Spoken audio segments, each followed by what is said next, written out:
पवन केसरी नंदन तेज प्रताप महाजगवंदन रामदूत अतुलित बलधाम अंजनी पुत्र पवन सुत नाम जय हनुमान जय हनुमान।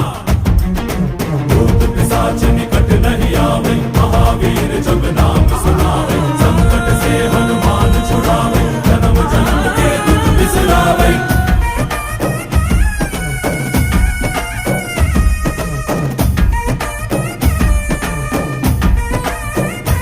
ಓ ಭುಜ ಬಲವ ತೋರಿ ನಿಂತೋನೆ ಭವ ಭಯವ ನೀಗುಬಾ ಜೈ ಶಿವ ರೂಪನೆ ಬಜರಂಗಿ ಜೈ ಜೈ ಭವತಾರಕ ಬಜರಂಗಿ ನರ ನರವು ರಾಮ ಎಂದೋನೆ ನಿಜ ಗುಣವ ತೋರುಬಾ ನಿನದೇನೆ ಶಕುತಿ